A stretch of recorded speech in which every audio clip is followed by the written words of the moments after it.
Yeah, I guess if the road was too smooth, everyone would ride it. Exactly. So people just start as a preliminary interview and they end up being like your business partners years later.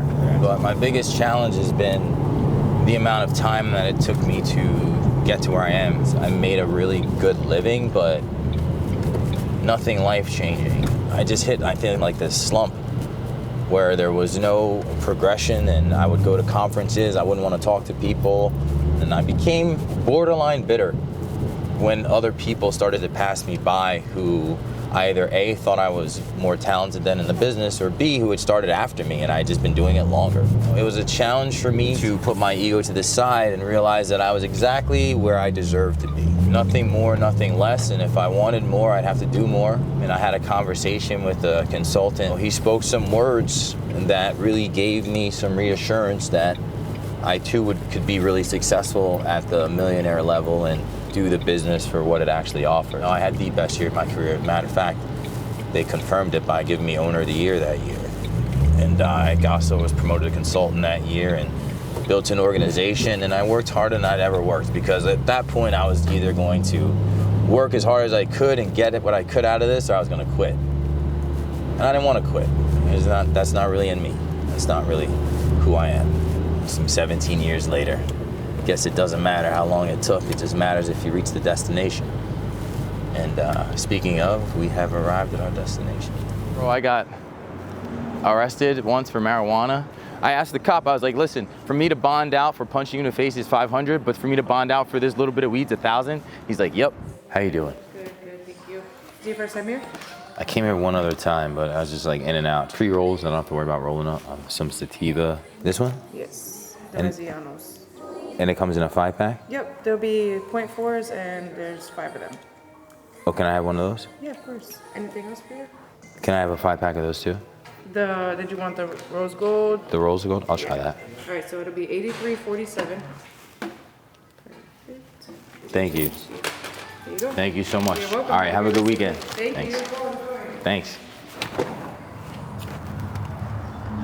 Now give us a shout out. What Like us filming you for a second, saying, I like Sure, Higher man. Collective. Any testimony you want to give for a second? Yeah. Yeah, I got you, bro. Give us a pose or something. Give us something. You want to light up? So look, I'm over at Higher Collective in Hartford. My friend's visiting from out of town, and so first place I thought to bring was over here. Your take is smoking and not drinking. Come by and see my boy over at Higher Collective. Awesome. Cool. That was good. Man. Appreciate you. Yeah, man, I appreciate you being so No open doubt, and letting us man. come through. Absolutely, man. All right, man. Take care It of was nice to yourself. meet you, Nice to meet too. you. Take care. All right, you take All care. right. I was born in Livingston, New Jersey. I didn't grow up there. I stayed there till I was about 3rd or 4th grade. My little sister had passed away, and it was a misdiagnosis. And so my parents sued the doctors. I didn't know what was going on. I was only 3. I found out obviously years later, but they won a lawsuit for 40 grand and bought a farm in Pennsylvania. And I grew up on a farm in a town called Avondale outside of Westchester. And my parents came to all my sporting events, all my track meets, basketball games, parent-teacher conferences. They were strict, but they needed to be, and they were loving, and had us involved with the church.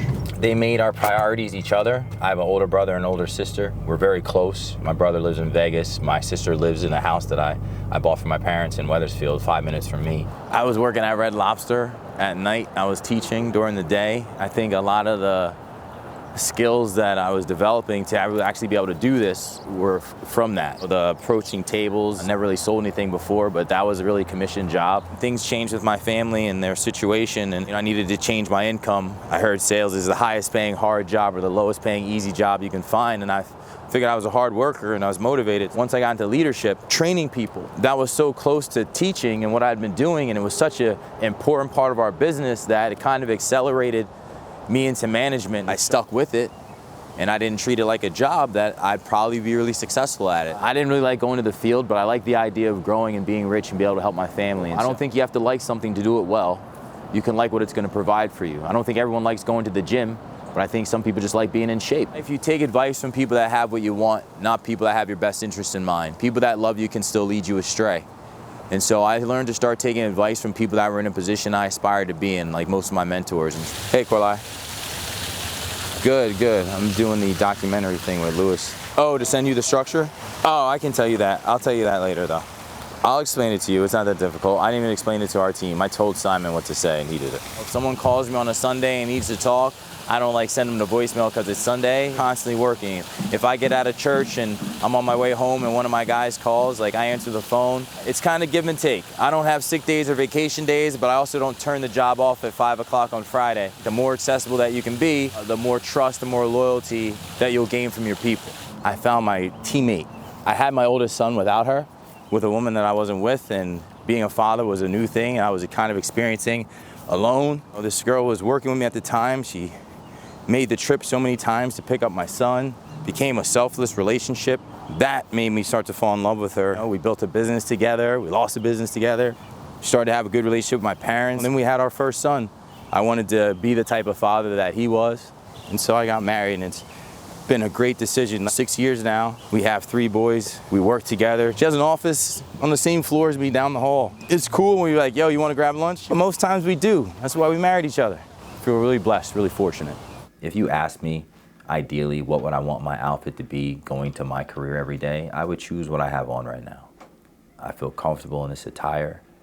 I feel like a lot of judgments are made based on how people view you. Carrying yourself in a demeanor that you would be appropriate to walk into any room commands respect. I'm 6 days a week in what the president might wear. There's a lot of things that I like about doing this. It's my career for a lot of different reasons. I think God's biggest gift to people is free will. I think being an entrepreneur is the biggest way to exercise that free will in a professional capacity that you could possibly have. How long did we take to eat? As long as we took, because we were talking and enjoying the conversation. And when do I have to get back to work? When I want to get back to work. You also don't get home and sometimes have the luxury of just putting your head down on a pillow and putting work aside, but you know that your job has left the office and now comes to the house because it just needs your attention. I'd much rather have the trade-off of being in control as much as we possibly can and having those decisions and being at everything that I need to be at that has to do with my family. Success is a choice. It doesn't happen overnight. Things will usually get difficult a little bit before they get better, but stay patient and stay persistent. Don't get too anxious about where you are. You're right where you're supposed to be, but be persistent about getting to where you see yourself. That's the motivation to get up and move forward and to work hard every day. If you don't have what you want out of this business, you haven't helped enough people get to where they want to be. So I'm looking to just spend my time getting with the people that I have, helping them develop the skills that I've learned from my mentors